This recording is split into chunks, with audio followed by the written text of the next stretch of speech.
Okay,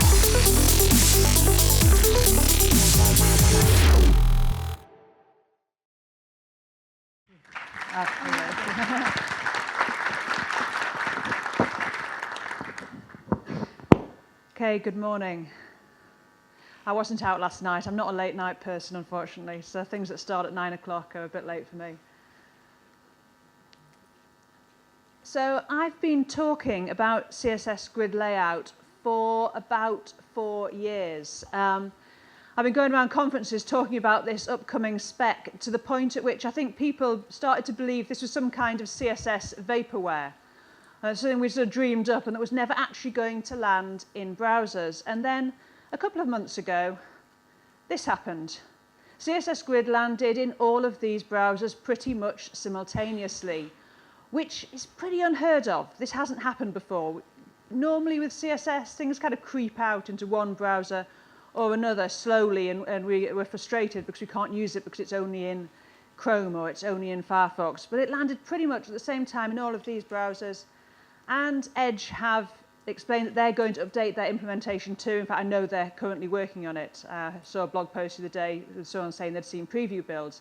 So we're going to get Grid in all of these browsers. So this talk is very much about how we can start using Grid today and why it's perfectly sensible to do so. But first, this is a little bit about me and why I'm talking about this. I'm an advanced expert to the CSS working group. I'm a Google developer expert. My day job is as co-founder of Perch CMS, so that's another PHP and MySQL CMS. It's always good, all the PHP people to stick together here. I'm an old nerd. I've been doing this for a very long time, about 20 years, and you can find me. Twitter's a very good place to get hold of me if you want to say hello. So I can't cover the entire spec in an hour. I won't even be able to cover the entire spec tomorrow in my workshop when I've got most of the day. So I'm going to kind of knock off some of the top questions that I get about grid layout. So that's, what is grid and why is it different to Flexbox? Why have we got this new spec? How do I get started using it in production? What about those old browsers that don't support grid layout? And how can we actually get new stuff like Grid into browsers at all? How do we encourage new things to arrive more quickly? So the first question is, well, why not just use Flexbox? A lot of us have been using Flexbox, been using it for grid-type layouts. Now, I hear this an awful lot, as if the CSS Working Group are creating grid layout as some kind of competing layout framework, like that's what we do, create multiple specs and let them fight it out to see which one wins. That's not the case. These things are different. The most obvious difference is that Flexbox is for what we call one-dimensional layout. One-dimensional layout is layout as a row or as a column. So this is a kind of standard example. We've got some items here, they're laid out with Flexbox. As the viewport gets smaller and wider, they wrap onto different rows. But if they're not a complete even number of items, you get that item on the bottom row spreads out right across the grid. And often the first question is, well, how do I make that one line up underneath the others? How do I get that to line up underneath the column? And that's really the first place where you need grid, because grid is for two-dimensional layout. We're laying things out in rows and in columns at the same time. So this is the same example, but here we're using grid layout. And you can see the items sit underneath their rows, underneath their columns, as well as in their rows. And we do that by applying just this to the container. So we don't have to put anything on the child elements. We're just specifying a grid that repeats as many times as will fit. And we're using a minimum of 200 pixels and a maximum of 1 FR. And we'll see more examples of that in the rest of this talk. But you might be thinking, well, we can get around that with Flexbox. We can just add widths to our flex items. And that pretty much is when you need grid. If you're doing that, if you're constraining the flexibility of Flexbox by adding widths to all of your items, you probably should be using grid layout if you've got it available to you. So another way to look at this, Flexbox works from the content out, and grid works from the layout in, pretty much. So if you've got a collection of things that could all be different sizes, and you want to let the content dictate the size and then just kind of space them out or what have you.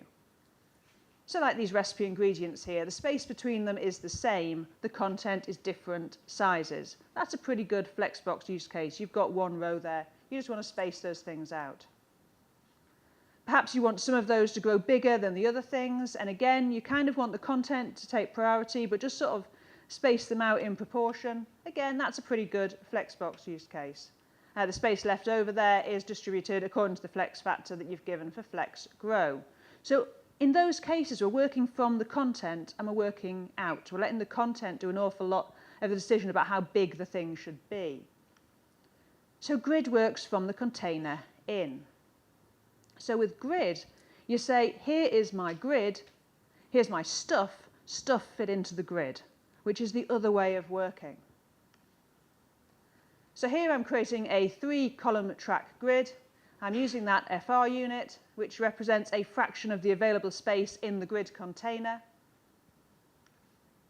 And we don't need to add anything to the items. They just flow into that grid that we've created, and they take the sizing from the track sizing. Now, there are ways to allow items to kind of dictate from their size what the track size is, but it's going to affect the entire track. It's not just going to affect that item on its own. We can also do this space distribution. We can ask some tracks to take up more space. So here I'm saying 2FR, 1FR, 2FR for my tracks. We divide the space into 5 and share it out in proportion. So you'll get something like this. And you can see that the size of the track goes right down the column. It doesn't sort of change depending on each different row. And I think that's the reason I get asked this stuff a lot. Using grid requires a bit of a mindset shift because we're used to doing things on the item. If you do, say, a floated layout, this is a simplified float grid, we have to target the item. We have to say, you need to be this big, and then items next to it can go and float up next to it. That's the same with inline block layout. You have to give it a width. You have to give the actual item a width. You're not declaring anything on a parent wrapper. And as I say, the same with Flexbox. You want to make Flexbox a grid, you have to give things a width or use a flex basis to constrain the item. Again, we're working from the item. And that's where grid is very different. We do our grid creation on the parent.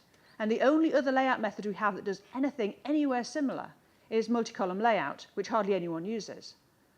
So it's quite a different way of thinking. Grid is all about the container. And once you know this, the decision of whether to use Flexbox or grid becomes easier, because you need to think, do I want to declare all of this on the container, or do I want to target the individual items? Is that the important thing?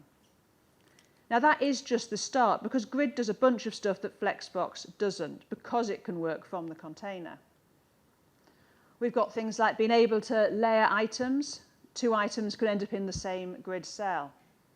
We can have control over negative space because we're controlling rows and columns. We can leave gaps in our designs. We've got things like the dense packing mode, so we can create nice, tightly packed layouts.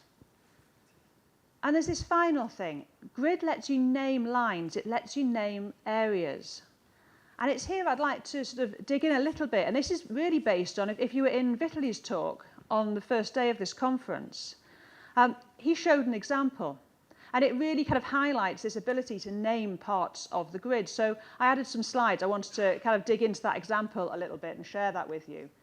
Now, the example was from this tutorial by Tyler Sticker. It demonstrates how we can use grid to create this common pattern where you've got a column, say a blog post, and you've got images or video or something inside that column that you want to kind of break out and go full width. That's a very common design pattern. And there's this article, and this article shows a really neat technique for doing so, but it doesn't tell you why that works. It basically says, here is some magic, do the magic, and gives you some stuff to copy and paste. And I'm not bashing this article at all. It's very much in the style of, oh, here's a cool thing. But why? Why does this work? Why are you able to make this very short statement and make this work? And in looking into this, it raises a whole bunch of interesting things about grid and its container-based approach. So let's break it down. That's my markup. It's a simplified version of that we have in the example. We've got a div with it, so that's the container. Inside there's 3 divs. One of them has a class of full. That's going to be our full width item. So I can create a grid with 3 column tracks. And I can set all of the direct children to start after grid column line 2, and anything with a class of full to be full width at line 1 to 4. Now this is doing this with the line-based placement with numbers. So you can see that in this diagram here. I've got my line numbers, and I've got the items inside, and they're basically placed like this. So we're targeting line numbers here. We're saying start after line 2 and start after line 1 and stretch to line 4. But the example uses names, it doesn't use numbers. So now you need to know that you can name lines. You name lines by using square brackets like this, before or after the track. Remember, you're naming the lines, not the tracks. So you're actually replacing that number, or adding to the number, a named line. And then we can just swap out the numbers for the line names, which is quite a nice way to work. It means, particularly if you're working responsively, you don't have to keep track on the numbers on the grid. You can just name the lines and position your content after them. So then we get this. And we're using these names instead of the numbers to position the items. But again, this isn't quite the same as the example. The example does this. It uses these names, full and main, rather than specifying start and end lines. It's as if it's targeting the track or the tracks that the item goes into. But when we do line-based positioning, we don't ever target tracks. So what's going on? We end up with this. And so we need to know something else about grid layout. And here's some real magic that's contained in the spec. When you name lines with dash start and dash end for columns and rows, you will get a named area of the main name used. And what that looks like is this. So I've got some named grid lines here. I've got main start and main end, both for columns and rows. And where they intersect, I've got that main. That's an area, a named grid area. Now it's called main because my lines are named main start and main end. If they were foo start and foo end, it'd be called foo. It's a name that you define. Now you would use it like this. So there I've got my main start and main end. And then I've got an item. And I'm saying grid area main. And that's actually a link to some code. There's a whole bunch of code that goes with this talk that's all online you can have a look at. But that's not quite what we want either. We're not using grid area in this example. We're actually using grid column. And so here we finish our trip down this particular grid rabbit hole with 2 more bits of the spec. If you specify row or column start as the name of a named area, in our case main, then the start line will resolve to the start edge of that named grid area. So because we haven't specified main start, we've specified main, but we've got an area called main, because that's been resolved from having main start and main end, we can position the thing against main, which is the start line. And we didn't specify an end line. And because we haven't specified an end line, grid will resolve the end line, if we're using a named ident, which we are, to also be the same thing. And because it's going to be grid column end, and it's also going to be main, it's going to be the end of the main or the full area. And this is a little bit easier if I show you an example. So we're saying grid column main, we've got main start and main end, so that will also resolve to main, main, and we've got grid column full, full start and full end, which resolves to the start and end of that full area. So it's actually that. And if you fire up some dev tools, I would suggest Firefox dev tools, because it's actually got a grid inspector. If you open up anything with grid layout and go to the parent container and click the little waffle icon, you'll be able to see the lines of the grid, which is really useful. But if you look at that element, if you look at the element, the full width one, you'll see that both start and end is resolving to full. And now you have an insight in what goes on in my head and what I was doing last night rather than coming to the social event. But what this really shows you is that grid gives you these very powerful tools to control layout via the containing element, totally different to something like Flexbox. And there is an awful lot of subtlety inside Grid. You don't have to learn it all at once, but when you start using it and you're trying to solve problems, there's a lot of stuff in there that you can start to use and be creative with. So go for Flexbox. If you've got content that is a row or a column only, that's a great use case. If you want the size of items to dictate the layout, if you want them to take control, and if you just want to distribute space, those are all Flex things. With Grid, as soon as you start adding those widths to all your Flex items, you possibly want Grid there. If you want control over rows and columns, if you want to be able to control the layout from the parent, and if things need to occupy the same space and overlap, and we'll see some examples of that in a minute. So if you're using any of these other powers of Grid. So that's a bit about Grid, why it was created, some of the sort of neat little things that you can start to do as you explore different avenues of the spec. I'm now going to start to have a look at how we might actually use Grid in production. And I'm going to use some examples that I've been playing around with that I'll probably roll out on my own site fairly soon when I get the chance to do that. So I've been playing around in a pattern library, building up some different examples to use to redesign my site, which is getting pretty old at this point. So my site's basically a listing of things. I list the things that I do, the talks, the podcasts, the articles I write, blog posts. That's really what's on my site. And it's currently lots of little boxes. And so sort of keeping that theme, I sort of came up with some ideas, wanting to be able to create these little boxes that some are featured and some are larger because they're newer things. And then we have some smaller ones to go back with the archive that goes back to somewhere around 2000. So I picked the first box as this featured item. And what I want to do is have an image, maybe a screenshot of a slide or something, or a picture of me at an event, if I'm talking about a talk I've done, and then be able to layer some text over the top. So I've called this a feature block, and I started work on that in my pattern library, which is how I tend to work. So I've got a wrapper here with a class of box feature, and inside we've got some direct children, we've got an image, we've got a title, and we've got some content. So this is for the container.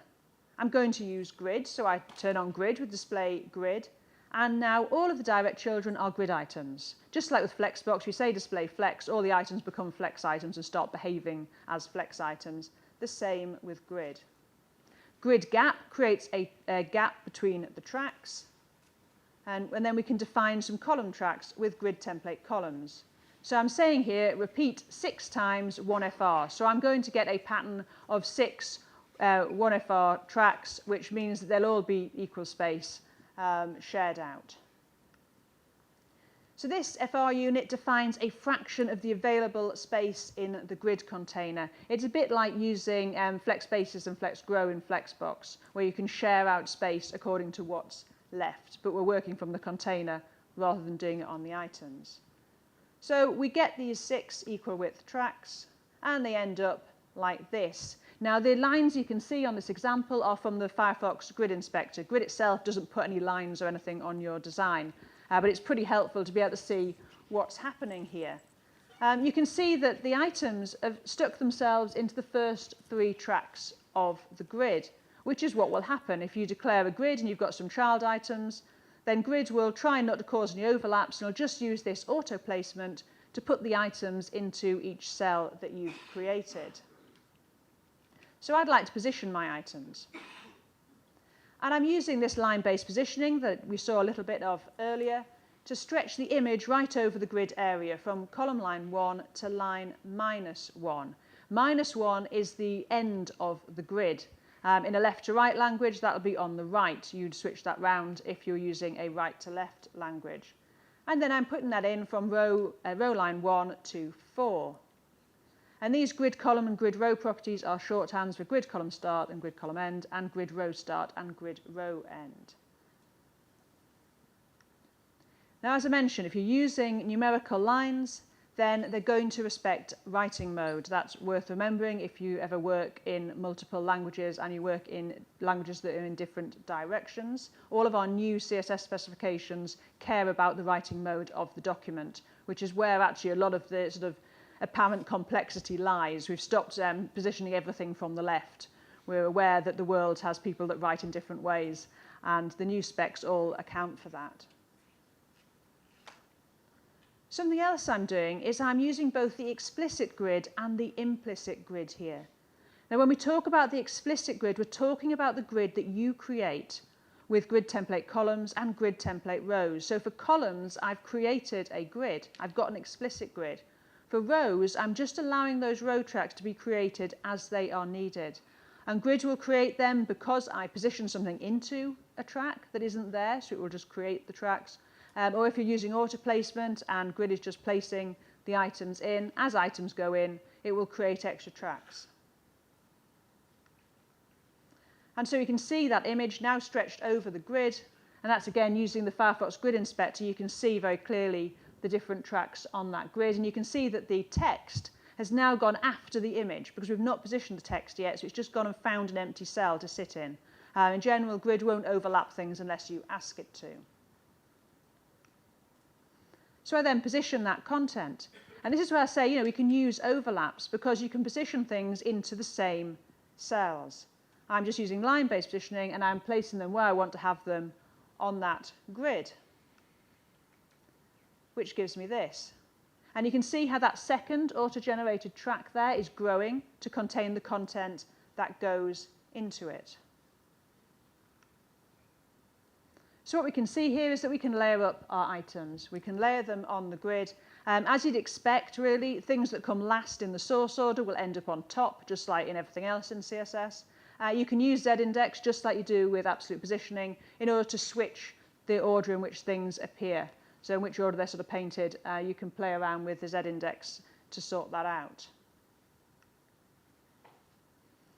So that little item shows us quite a bit of what grid layout does. We've used FR units, we've used repeat notation. I've shown you how grid auto-places things that we haven't positioned. We've covered the implicit and the explicit grid. And we've seen some line-based positioning at work, and you know that grid now respects writing mode. And we've used some of these box alignment properties when I stretched the image over the grid. So that's quite a lot for a little box. Now the other boxes in my listing are pretty simple. I don't need to use grid layout for them. But all of the items sit inside a grid layout themselves. So I'm going to nest that feature box inside a bigger grid layout. And I'm going to rely very heavily on auto placement to lay out these boxes. I don't need to position each box individually. I can just let grid just pop them into the grid. But I'm going to need to set some rules because some of these are going to span different numbers of tracks. So let's create that overall layout. And this time I'm creating a 12-column flexible grid. So I've just said repeat 12 times, 1FR. With everything laid out, this is what we're trying to get to. You can see the 12-column grid using that Firefox Grid Inspector. You can see it laid over, and you can see that the different items take up different amounts of space on the grid. But if we just create that grid and put the boxes inside it, including our feature box that we've just created, we end up with this. And that's auto placement at work. It's placing the items one into each track, which is less useful. It's not quite what we want right now. We want to position these items, and I'm going to start by positioning the items at the top, which I know exactly where I want to have those. So I'm using line-based positioning, and this is all I need to do to place my title, which is a sort of purple block, and then the feature item that we just created. And they end up like that. And then you can see that, again, the rest of the items just follow along underneath. So I want some of these items to span 4 tracks and some 3. So I need to set up some rules depending on what type of box we've got. So, box newer, I'm using the shorthand egg grid column. I'm saying start auto. Start where you would start with auto placement, whatever line that would be, but span 4 lines. So we span to line 4, and then we've also got box media, which is going to cover 2 row lines. Now I could also use grid row auto span 2, or I could just specify grid row n span 2 because the first line will be auto if I don't give it a value. And then my smaller boxes, I span 3 tracks. And then we can just let auto placement do its work and just lay these things out as it goes. And as it finds a newer box, it gives it the 4 tracks, and the smaller ones get 2. So this is quite cool. We can use a mixture of explicitly placing stuff using line-based positioning and giving some rules to other things so that they take up a certain amount of space. We don't mind where they are, or we can just leave things alone and let Grid place them. That's pretty cool. We don't need to carefully position everything in our layout. So those are the rules for the widest breakpoint. That was, the widest sort of size that my layout might be. Now, the nice thing about Grid, and I think particularly because everything happens on the container, it makes it really easy to play around with your layouts at different screen sizes. And this is one of the really cool things about Grid Layout. So you can do things in a couple of ways. You can either completely change the grid definition at different breakpoints. So you could say, well, I'm going to have a 12-column grid if I'm wide. I'm going to have a 6-column grid for smaller things. You could do that. Or you could keep your multiple column grid at the same number of columns and just change the way things sit on it, which is much more the way that things like Bootstrap and Foundation work. What you do is you define like a 12-column grid, I think, and then you say, oh, well, at a narrow width, I want this to take up 6 columns of the grid. And at a wider width, it's going to take up 3. So that's kind of the way I've decided to go. I've decided to keep my 12-column grid, but obviously at a very narrow breakpoint, they're going to be very skinny little columns, and at a wide breakpoint, they're going to be much wider. So I need to change where things sit on that grid to get a decent layout. So I'm going to start for the small screens with my title spanning right across the grid. So from column line 1 to -1. And then as I get more screen real estate, I just change where it's placed. So I'm just altering which line it ends at, depending on how much space we've got and whether I want something else to sit next to it. We can also play around with our boxes, change the way the boxes auto-place. So we can just change the end, how many lines they span, depending on the size of the viewport. So we don't have to do an awful lot inside our media queries. We're just playing around with how many lines we span.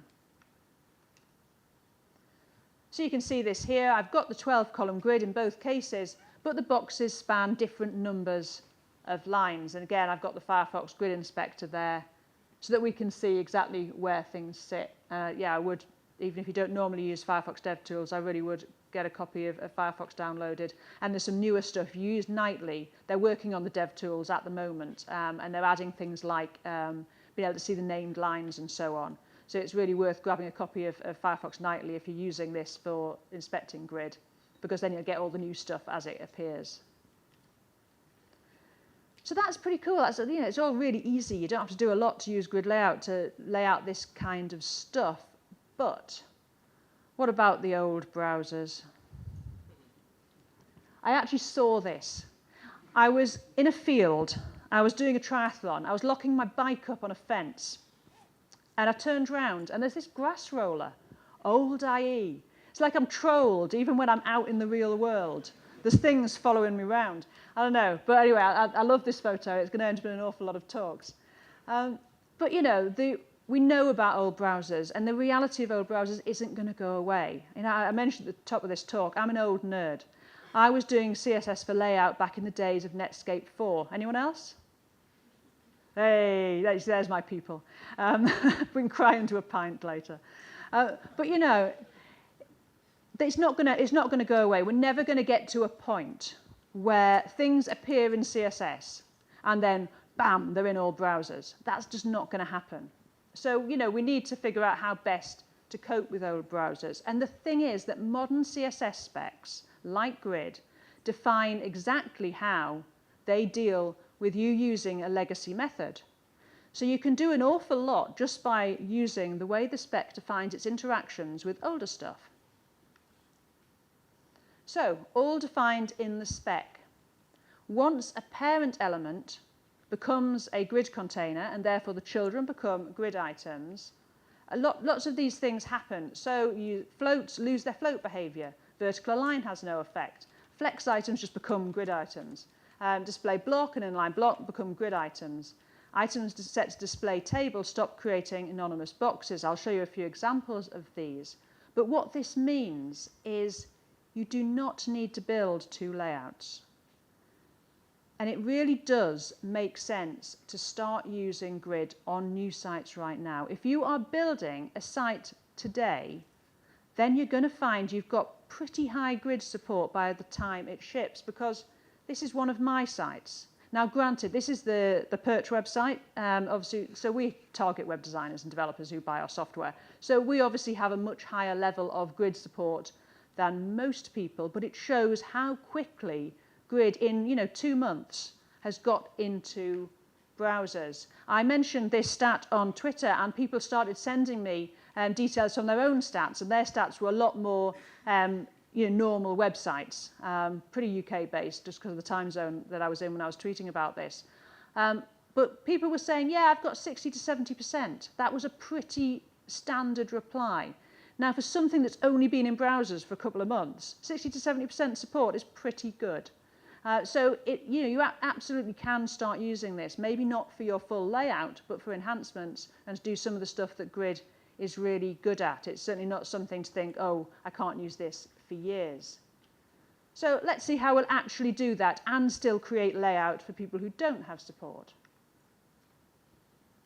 That's my listing page if I don't have Grid. If I just load that, perhaps in a couple of years' time I'll have such good Grid support on, say, the Perch website, I could just say, I'm just going to let things display in line for people who don't have Grid layout, because it's a very small number of users and they can still read all the content.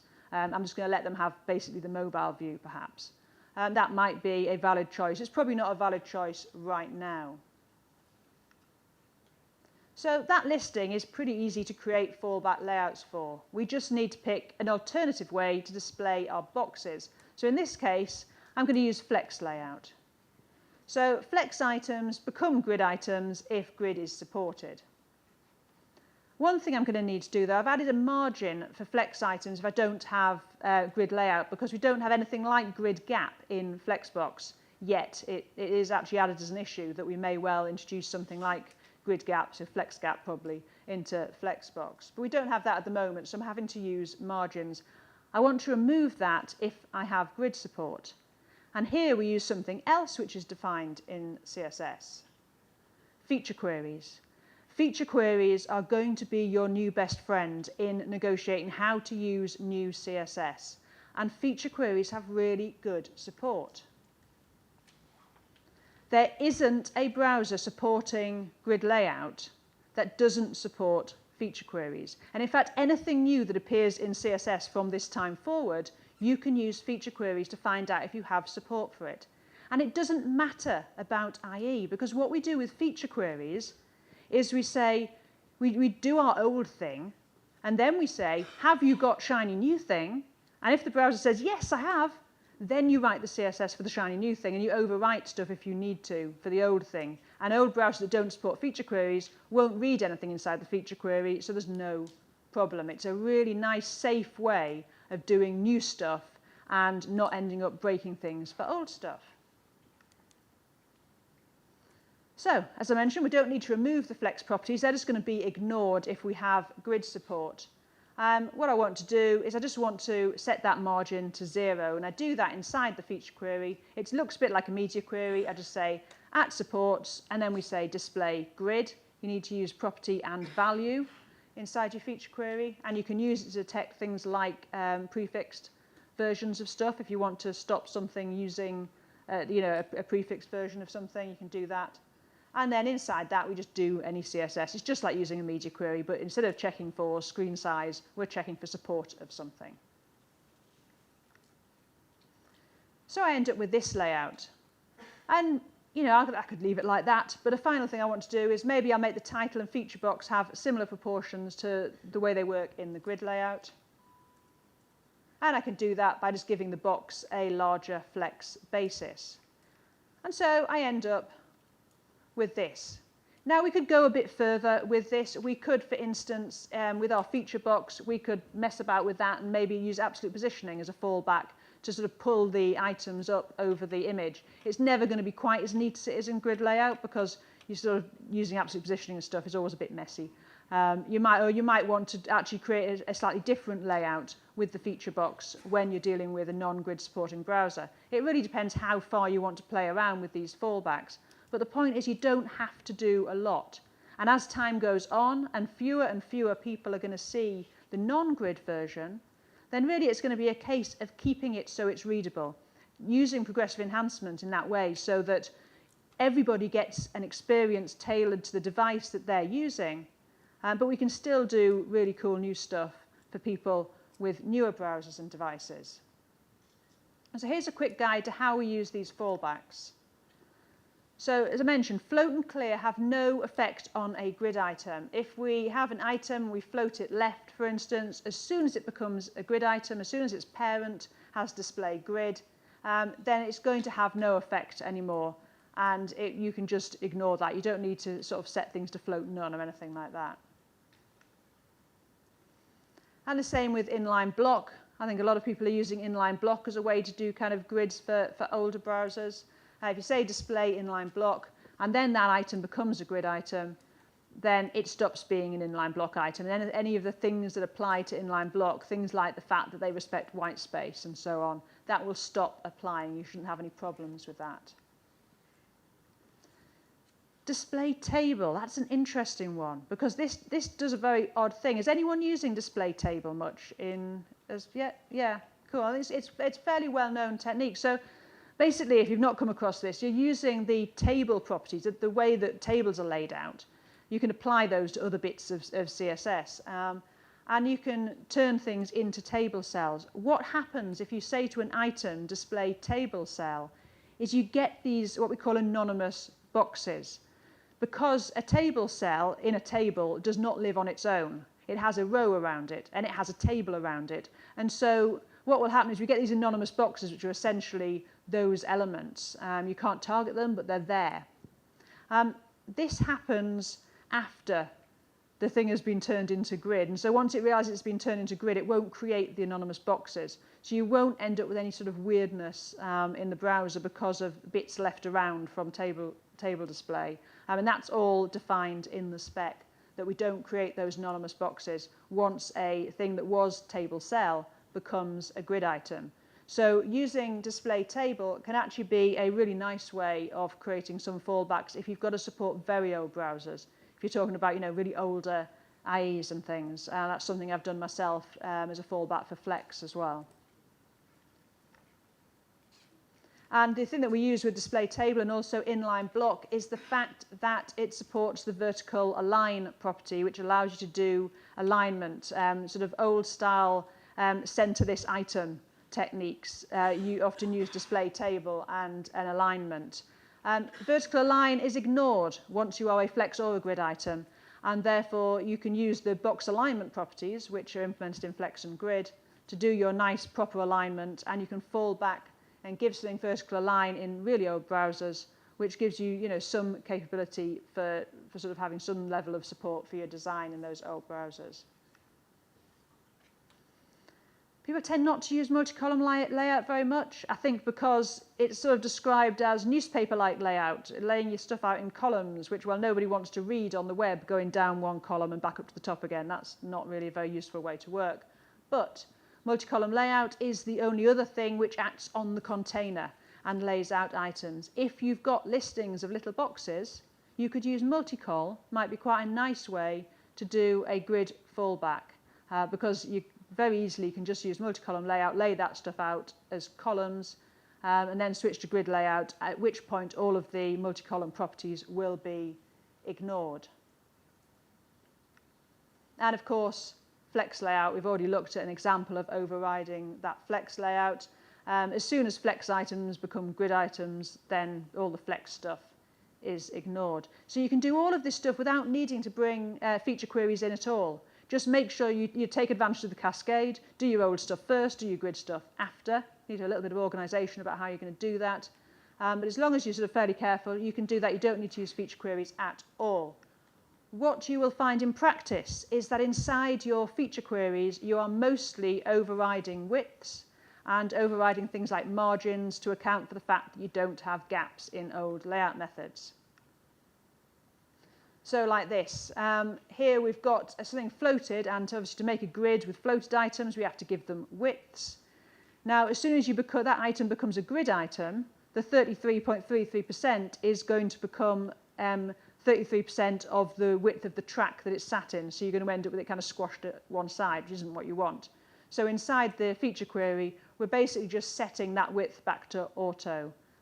In practice, what I am finding is I end up with all my overrides, just using CSS to do the overrides, a block inside some feature queries, which is really just a list of selectors, width auto. That's quite often all I'm having to do actually inside the feature queries, because I can just take advantage of the way it's defined in the spec to overwrite one thing with another. I've made you a cheat sheet which has all of this stuff in, so you can look that up later. So that's all the stuff, but we've got this sort of unusual situation with Edge and IE, with Grid. Now, before anyone starts Microsoft bashing, we only have Grid Layout really because of Microsoft. The spec came from the IE team. The implementation, which is in IE 10, 11 and current Edge, was theirs. They really wrote that spec. It draws on some older ideas in CSS. The sort of ideas for Grid Layout have been around since at least 2005. But that first spec and implementation by Microsoft really showed us, it gave us a use case. It said, look, here is something. It was like the minimum viable grid.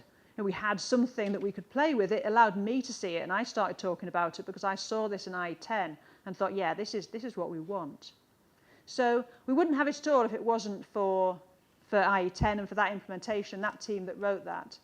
And I can fully see why, from a business point of view, Edge waited until the thing had shipped before updating their implementation. And as I say, they are updating their implementation. So currently, Edge, IE 10 and 11 have the old spec implemented. Now, IE 10 and 11 are never going to update. They're frozen in time. If you want to use Grid with them, you're going to have to use old Grid. And say what is now in Edge is currently still tied to that IE 10 implementation. It is prefixed with MS. So when Grid ships properly into Edge, the new spec, they'll still have that prefixed version, obviously to support anyone who's used Grid. I think people were using it for the sort of Windows Touch devices and things. There's no auto placement. There's no Grid template areas layout. For very simple line-based positioning, it does work. You can do quite a lot of stuff. It's pretty robust. I was building stuff with it when they first shipped it. It works pretty well. Auto Prefixer tried to do a thing where they prefix like they do for Flexbox, but because the two implementations, the old Grid and the new Grid, are completely different, it just didn't work and basically just trashed everyone's layouts. So in the latest version of Auto Prefixer, they have turned off their Grid prefixing. Now, if you find it useful, you can always turn it back on again, but what I would suggest really is if you want to use the IE Grid rather than just give IE, your sort of fallback layout, then I would turn off Auto Prefixer and just sort of do that by hand. There's a post there from a couple of days ago from Greg Whitworth of Microsoft explaining how to use feature queries to target Edge particularly, because when Edge ships its implementation, it will have both the prefixed and the non-prefixed versions. You'll want to make sure that you're using the right ones, and he's got a good technique for doing that, so I'd certainly have a look at that. But let's go back to this slide. All of those browsers supporting or about to support Grid. So how did that even happen? And how do you get a browser? If a browser hasn't implemented your favorite feature and you would like them to, how can we encourage browser vendors to do this stuff? I think we've got an awful lot more influence on these decisions than you might think. If you want certain features, particularly if those things are in one browser and not in another, you need to let the browser vendors know about it because they're businesses. And they make business decisions just like everybody else running a business does. So they're looking at what the community wants and they're saying, well, nobody wants this thing, so why would we spend time working on it? So it's really important that we speak up about the things that we want. I can tell you, because I know a lot of people who work as engineers on browsers, and they really want to give us the things we want because they like the nice feedback when people from the community say, yeah, we've got Grid, we've got whatever. But they've got to explain to their bosses whether, what things they want to be working on and why. So having that good feedback from the community about the features that we want makes it easier for them to make a case for why they should be working on implementing feature Y over feature X. Now this is the Edge user voice where we encouraged lots and lots of people to go and vote up grid layout, and maybe that did have a bit of help in encouraging them to do their implementation. So you can go to Edge user voice. If Edge don't support a feature that you really want, go and vote for it. Most of the features that you can imagine are already there, or you can always add a feature, but go and vote for features that are there and encourage Edge to add them. And also use features. I think a lot of the time people think, oh, well, that's only implemented in Firefox, that's only implemented in Chrome, so I'm not going to use it. But if you use it, it sends signals to the browser vendors that we want it. They're all checking this stuff. This is the Microsoft Edge CSS usage on the web platform. They are looking to see what we're actually using to see what they should be actually implementing. So a good place to do this, if you don't feel like you can use new features on a client site, if they're not implemented everywhere, do it on your own site, on your personal site. Play with some new shiny features, because that all adds to the number of people using this stuff, which then shows that we want to have it to use. And on that note, I'm going to show you something which I think works really well with grid layout, which surprisingly is only implemented in Edge and Old IE, in fact. And that's exclusions. It started as a spec implemented in a Microsoft browser. The initial spec was actually developed by Adobe, and it was linked to the CSS Shapes spec, which was originally Shapes and Exclusions. Now, exclusions lets us do this. It lets us put an item, position an item into a layout, and flow text around all sides of it. I think that would be really cool if we had that. I'd like to have that in more browsers. So, if you, the linked example there, if you use Edge, you can see it looking like that. And this is basically the spec. It defines this wrap flow property. You say wrap flow both, and the content flows around. It doesn't define a new positioning method, which is why it works really nicely with grid. You can position your image with grid, and then just wrap the text around it by using this property. Very, very cool. I'd like to see that everywhere. Chrome tells us there are no public signals.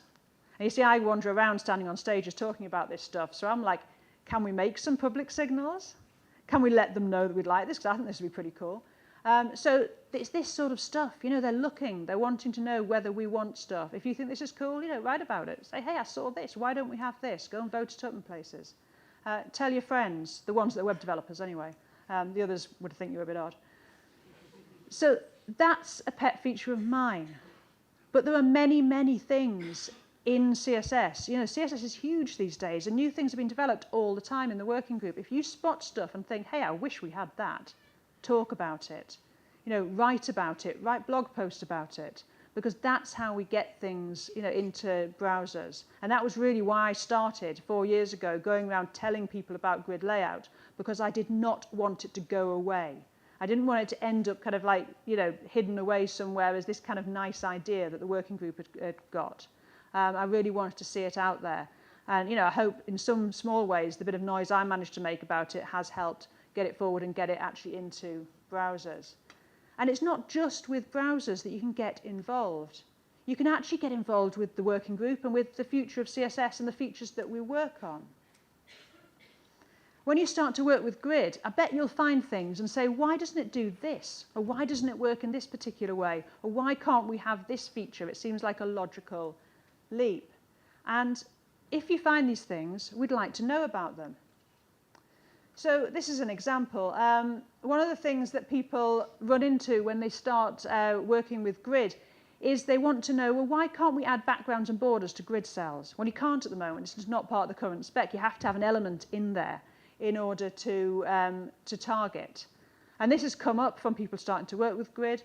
And so we've got an issue on the CSS Working Group repository, which is it's named decorative grid cell pseudo elements, because essentially we'd probably use a pseudo element to create some sort of styling of the grid cell. But this is just one issue, and people are commenting on that. People are talking about it.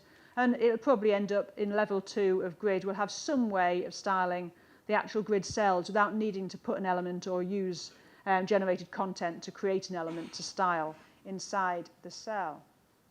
Now you'll see we're adding a tag of CSS Grid 2 because the level 1 grid spec is pretty much finished. We're at a point now where it's just kind of bug fixes to the spec that are being done. But things going into levels of a spec, it doesn't necessarily mean it's going to be forever before it's implemented. You know, a browser vendor could see that tomorrow and say, oh, actually, I'd like to have a go at doing something with that. So don't think that because something gets pushed into another level, it means it's forever away. It's really just a way of allowing a spec to be declared finished and allowing browsers to say, we've implemented all of this level of the spec without these things sort of going on forever and never being finished. So do get involved. The CSS Working Group repository is just there on GitHub like anything else. So you can raise issues against specs. You can point out problems with specs that are in development if you want, or you could just raise an issue and say, hey, I'd like this feature in grid, I'd like this feature in shapes, if you think of something. You know, it might appear that nothing happens with it for a while because there's a very small number of people who actually work on this stuff, and if they're busy doing something else, they're probably not looking at that spec. But you can be sure that we do discuss in the meetings things that get raised on GitHub, and if you sort of look back at CSS Working Group discussions, if you're that way inclined, you'll see this stuff being discussed all the time. So do, you know, put your point of view across, and if you've got use cases, let us know. So there are lots of ways to get involved with CSS, and it really does make a difference. I can point out lots of places where just people from the community jumping up and down about something has moved it forward, either from an implementation standpoint or from a CSS working group standpoint. We're all looking to try and find out what web developers and designers want and what they want to be able to do. And what I would say is my point there, you know, be nice while you're doing it. You'd see people sort of saying just like horrible things on Twitter. Well, they say horrible things on Twitter about everyone, but you know, sort of targeting browsers when actually you're targeting individuals who work on those browsers. There's a very few people actually implementing this stuff into browsers. I know most of them by name, and they're working as hard as you are on your projects to try and make the browsers really great. They don't want to have a terrible browser. They don't want to not give you things. And actually, you know, they really enjoy seeing people using the stuff they've built. So when you've got feedback and things, remember it's not because they hate you and they want to make your life hard. It's probably because that, you know, they're part of a big business that has plans that don't always match with yours, just like any bit of software. So do give your feedback, but try and give it in that kind of respectful way, because that's really helpful and it actually encourages people to want to work with you. So that said, CSS Grid is here. I'm very pleased because it means I don't look really silly going on for years and years about something that never ships. And I'm really pleased to be able to use it in my own work. And I hope that you all start using it, if you haven't started using it yet, and you know, let us know what you think about it. I have made you lots of resources. Grid by Example is full of worked examples, video tutorials, sort of with the spec all broken down into little bits and pieces. If you like words rather than videos and examples, I wrote the guides to Grid that are on MDN. I really recommend the MDN tutorials and things anyway. That's a really great resource for learning front-end web development and lots of other things. So I wrote the Grid stuff there, and on my blog you'll find all sorts of ramblings. You can kind of explore the history of Grid through the stuff I posted on my blog and my old presentations and things, if that's something you want to do. And you will find these slides and links to resources and things at that URL. And thank you very much for listening. I've got a little bit of time for questions.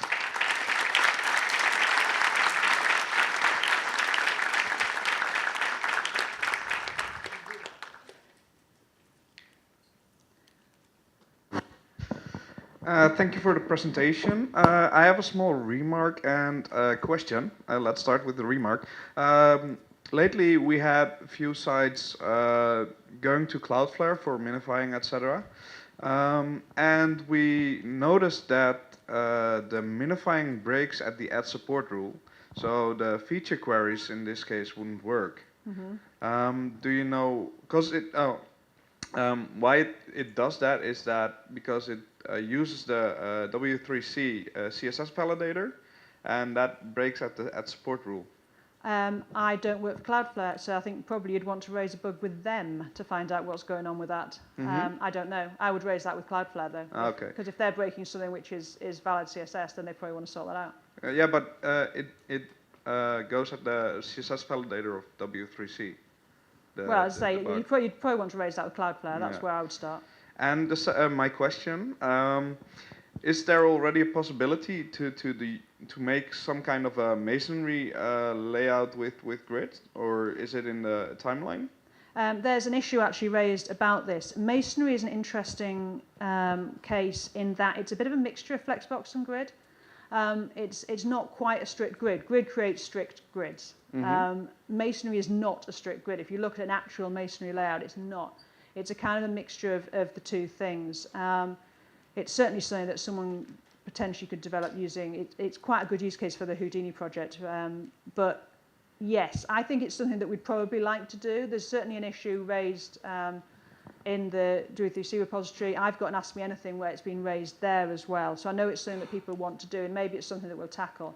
But it's not actually a real grid use case because masonry layouts aren't a grid. So you can kind of get there in various ways.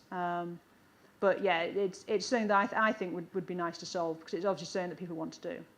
Yeah. Thank you for the answer.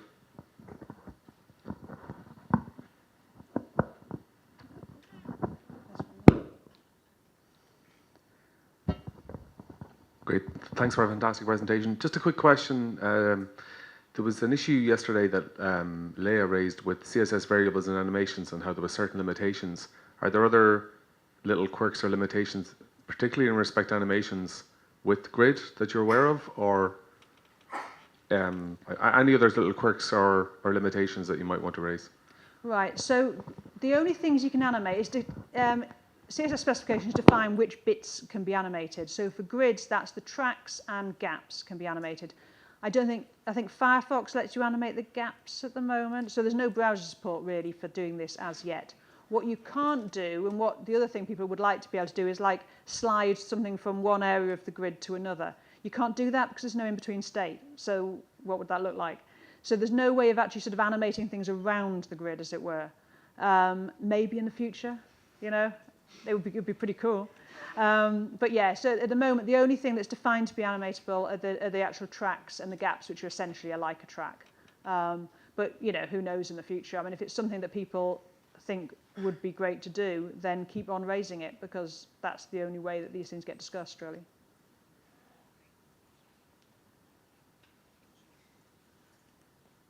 Hi, thanks for the presentation. It was really interesting. I have one remark and a question. My remark is regarding the fallbacks. Fallbacks are fine for layouts that are never going to change, probably. But for an evolving, complex application, it's not going to work. It's going to be an operational nightmare. My question is, are you aware of the rendering performance of grids against other layout methods in lazy rendering kind of situation? I've not specifically done testing in a lazy rendering situation. When we were sort of testing this stuff against Flexbox, which was a while ago now, and the browser implementation is going to be better and I would imagine faster at this point, it was certainly laying things out an awful lot better. You get this kind of weird jiggliness with Flexbox as things load in because of the fact that it's going from the size of the content. Whereas grid actually just, you know, you say I've got a grid, and the more you can fix that grid, the faster it's going to be. Because obviously if you're letting things be sized by the size of the content at any point, it's going to have to figure out how big that content is before it can size the track. So the more you can fix grid, the faster it's going to be. But it is pretty fast in the sort of tests that I've seen. I think it's certainly be really good actually to run would be a whole bunch of tests on speed. And as to fallbacks, I actually have a very complicated application myself, and we're using Flex because when we shipped the UI redesign, it was before Grid had shipped.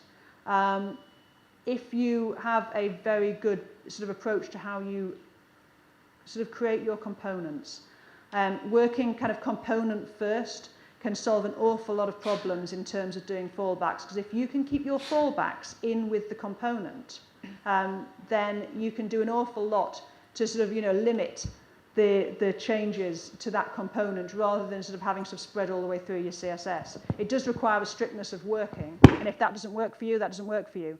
But I certainly wouldn't rule it out. I've got one at the back there, I think. sorry, but it should be the last question. We have no more time for any more.